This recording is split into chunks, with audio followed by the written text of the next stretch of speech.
Hello everyone. Today we are going to discuss colonial knowledge and how it transforms into what we might call the coloniality of knowledge.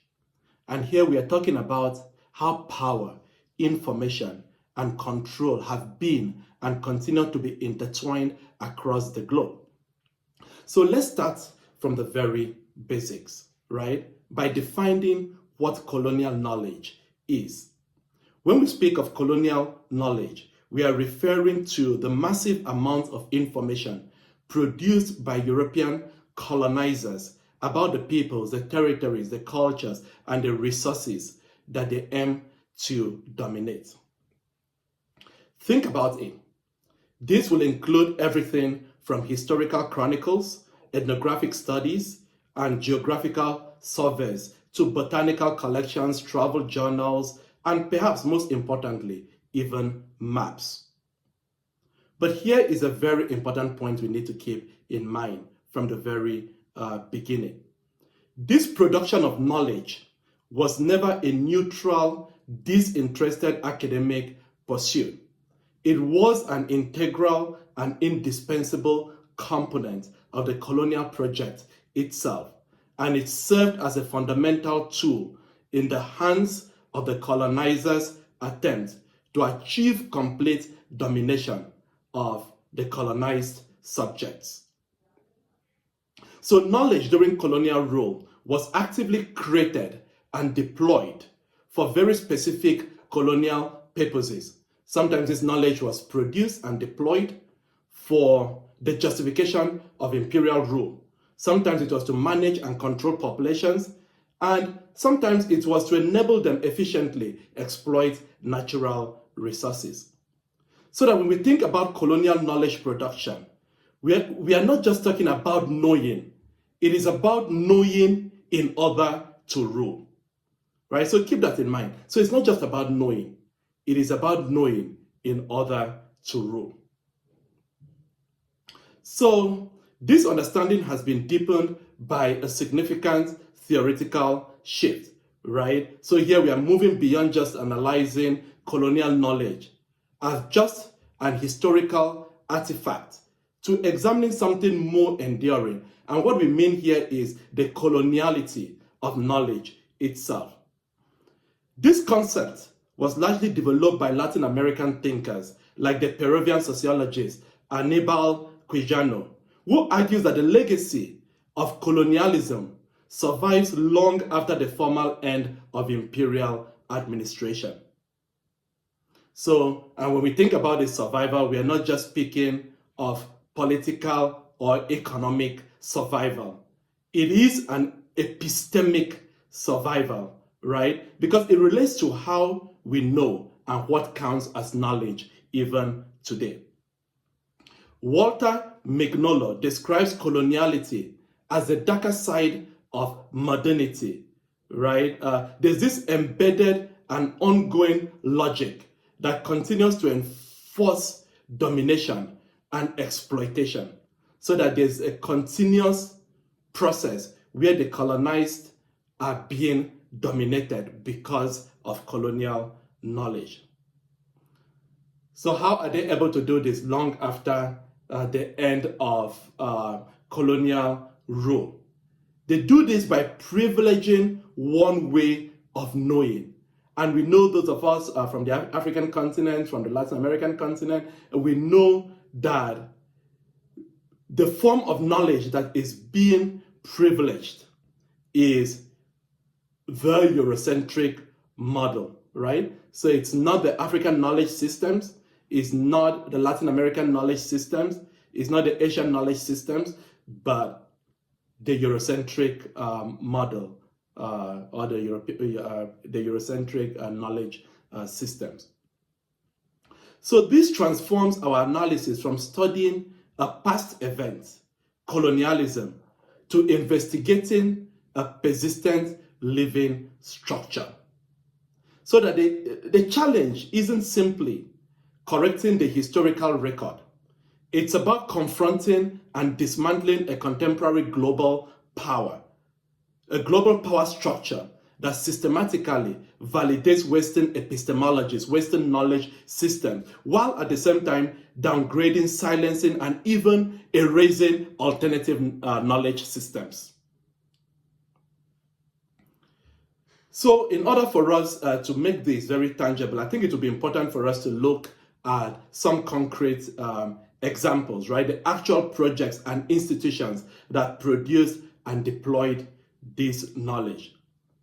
These case studies that we are going to look at will give us some practical application of what historian Bernard Cohn, whom we are going to read this week, right, terms investigative modalities. Again, these were the specific technologies of rule used by colonizers to render their territories and subjects legible and therefore also governable.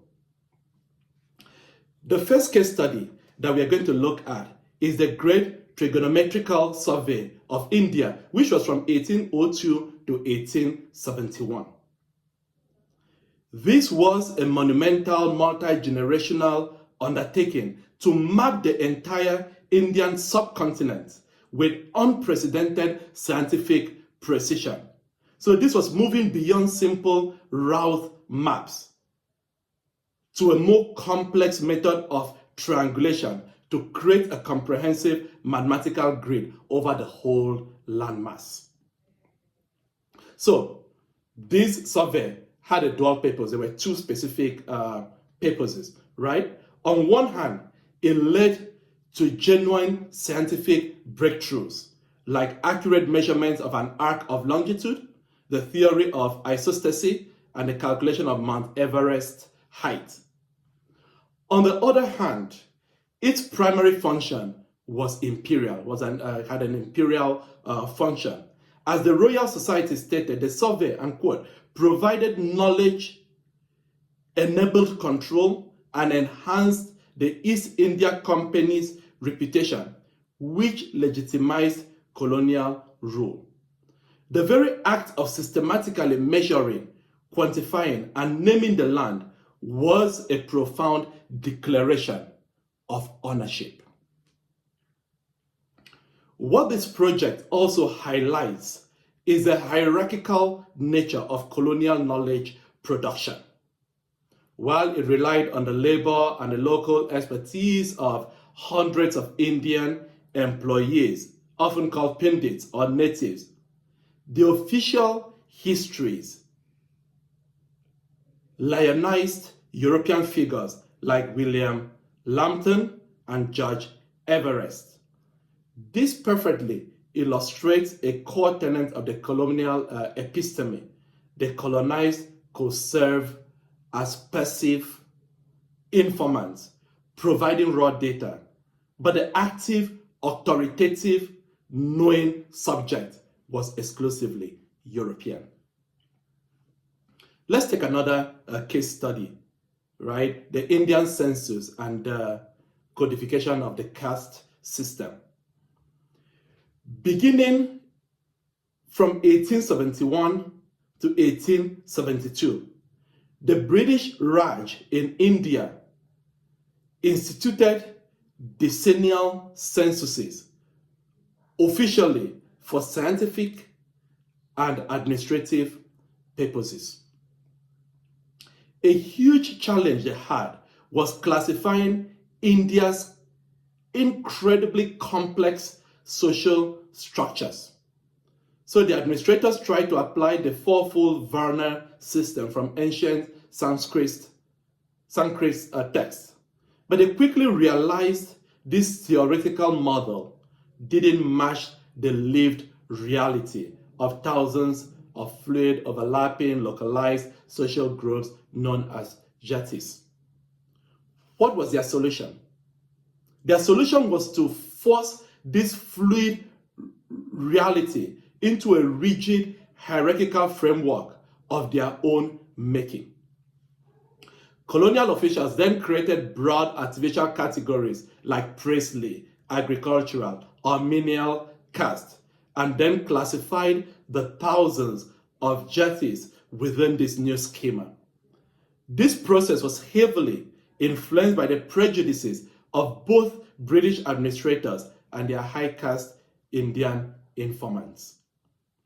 These newly formed categories became instruments of governance, and they were used for 1. Recruitment into the colonial administration and police, 2. Enforcing social privileges, 3. Organizing tax collection, and 4. Institutionalizing the persecution of entire communities through legislation like the Criminal Tribes Acts. So what we need to keep in mind here is that colonial knowledge was not merely descriptive, but it was actually performative. It didn't just represent a pre-existing reality, but it actively created a new one. So that the Great Trigonometrical Survey didn't simply record India's geography, it enacted British ownership over India. The census didn't just document Indian society, it re-engineered it, hardening fluid identities into rigid, governable categories with lasting divisive political consequences. This exemplifies the arguments of Foucault and Said that discourse doesn't just reflect the world, but it constitutes it. As Said argued, knowledge of the Orient creates the Orient, the Oriental, and his world. So that these surveys were not just tools for governance, they were acts of governance themselves, bringing a particular colonial version of India into being. So let's look at the documentation of the other, or what we might call the anthropological gaze. Academic disciplines themselves, particularly anthropology and ethnography, were born from and deeply enmeshed in the colonial enterprise. They provided a veneer of scientific legitimacy for the racial hierarchies and paternalistic ideologies like the civilizing mission that underpinned colonial rule. In French West Africa, colonial administrators often doubled as ethnographers, conducting research to better know the populations under their authority. And this was to enable them to govern this population more effectively. The knowledge that they gained directly shaped policy, from legal boundaries to the role of the local chiefs. A striking example to keep in mind is the incident of the Arbonne King's defection. The French governor, Hubert Deschamps, used a 20-year-old ethnographic study to devise a strategy. He appointed a new king from a rival family, codified Arbonne customs, and established a new council, all based on the ethnographic blueprint to reassert French authority under the guise of respecting local tradition. This case of Arbonne illustrates how ethnography provided precise mechanisms for manipulating indigenous political structures in order to serve colonial ends. Similarly, in British colonies like Ghana, indirect rule relied on ethnographic knowledge to court traditional leaders, framing it as respect for tradition while civilizing African leaders. We'll take another case study. This will be Mary Kingsley's writings, right? Traveler across colonial Africa. We look here specifically at these travel writings that happened during colonial rule. We need to keep in mind that these travel logs were a key source of information for colonial administrators and for the public back home. They diffused sermons of difference, and by difference, inferiority, which served as rhetorical justification for conquest. The English writer Mary Kingsley who traveled solo through West Africa in the 1890s, presents a very complex and an interesting case. She was unconventional and often critical of the colonial status quo, challenging the stereotypes, speaking out against missionaries, and arguing for respect for local cultures, customs, and traditions like polygamy. Despite the nuances in her work, Kingsley's work ultimately remained within a colonial framework. Her narrative, though often humorous and sympathetic to the Africans, still echoed the assumed superiority of the whites over the blacks. She firmly supported British trade interests and couldn't escape viewing African societies through a lens of the otherness. Thus, while her accounts were more complex than her contemporaries, her work ultimately served the colonial project by making West Africa and its people legible, known, and less threatening to a European audience, thereby facilitating their incorporation into the imperial sphere. The production of colonial knowledge was centralized in and disseminated through a network of powerful institutions, both in the metropole and also in the colonies. These were the brick and mortar engines of the imperial episteme. A very good case study is the British Museum. Colonial museums were very important to imperial knowledge production or networks. Museums that emerged during the height of empire were not neutral repositories of culture. They were actually instruments of colonial control. Their purpose was to assert the cultural superiority of the colonizer, to house artifacts acquired through conquest on equal trade and looting, and also to reframe the history of the colonized through a triumphant imperial lens. And here again, the British Museum is a very good example. With its vast collections built upon imperial networks and the violence that sustained them, it displaced objects severed from their original cultural and religious context, transforming them from living entities into passive exhibits. Perhaps you have heard the stories about the Benin bronzes that were looted from Nigeria in West Africa and are held hostage at the British Museum. The museum also erases the personhood of individuals whose remains it displays, treating them as objects of morbid curiosity, and often adopts a celebratory tone about its collectors, failing to properly contextualize the imperial violence that enabled the collection. Another museum example is Belgium's Royal Museum for West Africa, known as the Tervuren Museum.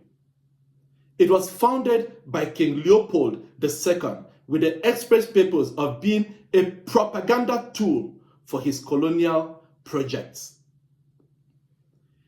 Its original incarnation for the 1897 Brussels International Exposition famously included a human zoo where 267 Congolese people were put on display, and 7 of them died. The museum's architecture and original exhibits were designed to construct an image of a primitive Congo saved by Belgian civilization. Its recent renovation highlights the immense challenge of decolonizing a physical space built to embody and glorify colonial ideology. Let's look at 2 other institutions of higher learning, one in the United Kingdom and one in Africa. Why? Because the university system was another critical pillar of this architecture. Here we must distinguish between the Metropolitan University, which produced the colonizers, and the Colonial University, which was designed to produce a compliant, colonized elite. Let's start from the Metropolitan University, the Oxford University. This served as a training ground for the Indian Civil Service, the administrative backbone of the British Raj in India. Their college, Balliol, was instrumental in creating the Indian Institute, which taught subjects relevant to ruling India, such as Indian law, Indian history, and languages. And they had specialized programs like the Devonshire courses, explicitly trained colonial administrators, equipping the knowing subjects with the intellectual tools needed to govern the empire. In Africa, we had the Makerere University in Ghana. This was founded in 1922 by the British. It started as a vocational school teaching practical skills like carpentry and auto mechanics. Later, it was expanded for higher education across British East Africa. Its curriculum, standards, and degrees were directly tied to and validated by the University of London. Makerere University's purpose was not to foster independent African intellectual traditions, but it was to create a local elite educated in Western knowledge systems, an elite that would internalize the gold standards of its colonial parent institution and serve the administrative needs of the empire. Do not think of these institutions as existing in isolation. They actually formed a single integrated global architecture of epistemic dependency. So the process was cyclical and self-reinforcing. So what happened? The Metropolitan University here, Oxford, produced the theories and the administrators. These administrators would travel to the colonies, employing investigative modalities, surveys, ethnography to extract data, artifacts, and resources. These raw materials were shipped back to the metropole to be processed, theorized, and displayed in its institutions like the British Museum or Kew Gardens. Finally, colonial universities like Makerere, University of Ibadan, disseminated this processed Eurocentric knowledge back to a select group of colonized subjects.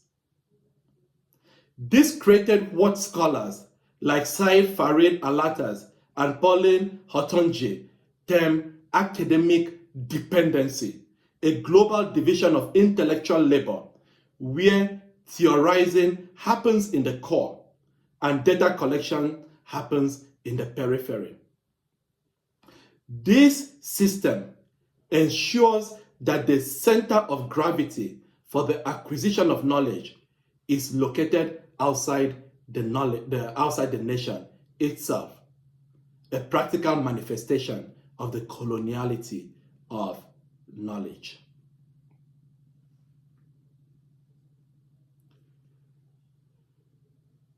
The biggest legacy of colonial knowledge is actually not what it created. It is what it destroyed. The imposition of a Eurocentric way of knowing necessitated the active erasure of all other forms of knowledge.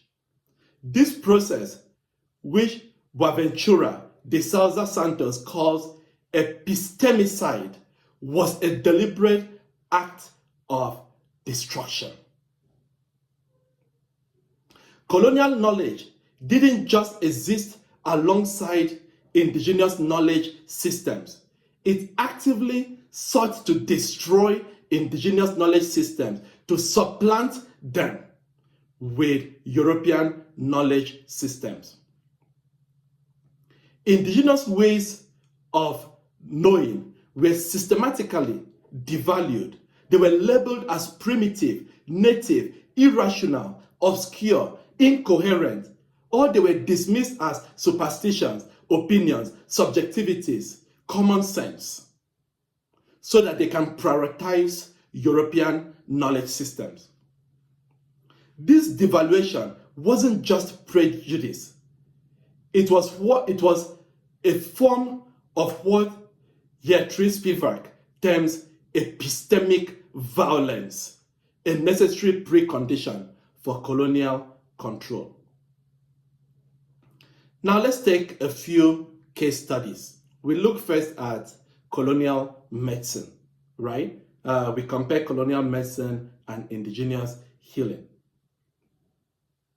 Across the colonial world, indigenous systems of medicine were targeted for suppression. In India, sophisticated traditions like the Ayurveda and Unani were viewed with skepticism or outright disdain. Colonial policies actively excluded Indian medical knowledge from state-funded institutions, promoting Western biomedicine as the only legitimate form of medicine. Among the Ashanti of the Gold Coast, the British sought to modernize indigenous healing by registering and licensing practitioners, a move designed to control, not to empower them, stripping practices of their spiritual and cultural context. What this was about was asserting the superiority and control of the colonial state over the African people and not improving health outcomes. Another case study we could look at is in economic botany, geology, and resource extraction. Scientific endeavors like economic botany and geology were also instruments of this epistemicide. Imperial institutions like London's Kew Gardens identified, acclimatized, and transferred plants of economic value like rubber, tea, cinchona for the exclusive benefit of the empire. Similarly, geological surveys mapped minerals and other resources across the colonial world for extraction. This entire enterprise was predicated on the erasure of indigenous ecological knowledge. The colonial worldview remade land into property and nature into a collection of resources, separating indigenous people from their environments and treating their deep-seated knowledge as an obstacle to productive use. This legacy of extraction, justified by colonial knowledge, continues even today to fuel environmental degradation and dispossession in the post-colonial world. So, just to wrap up, what does all of this mean for us today? What it means is that the coloniality of knowledge is not a relic of the past. It is actually a colonial present. Its logic persists today in many key areas. One, in the hierarchies of global academia, where knowledge from the global north is privileged over that from the global south. This logic persists today in the structure and curricula of universities worldwide, which are often built on colonial foundations. This knowledge persists today in the unequal power dynamics of international relations. The struggle against this legacy of colonial knowledge exploitation or erosion can be seen in several key arenas, right? We see this in the global movement to decolonize the curriculum, right? Directly challenging the Eurocentric canons that dominate our academic institutions today.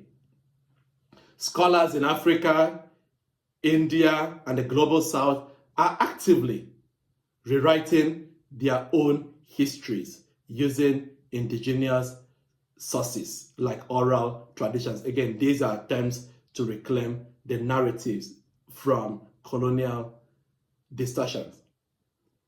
And finally, we see this also in the heated debates over the repatriation of cultural artifacts from Western museums, right? So like the Benin bronzes, for instance, bringing them back to Nigeria, making the case that these are not merely about objects, right? These are struggles over ownership, identity, and historical justice. So we should think of decolonization not as an attempt to erase history, but it is an attempt or a demand to confront it in its full, often brutal complexity. It is, as scholars Yves Tok and Kei Wen Yang have termed it, an unsettling process. It requires what Gayatri Spivak calls a massive transformation of the apparatuses of knowledge production, and what Edward Said championed as a critical consciousness that is constitutively opposed to every form of tyranny and domination. So for us, the ultimate goal is not simply to understand what colonial knowledge was. It is for us to actively dismantle its legacy and build a world in which knowledge from the global South, from Africa, from India, is respected and placed at the same level with knowledge systems produced in Europe and America. Thank you.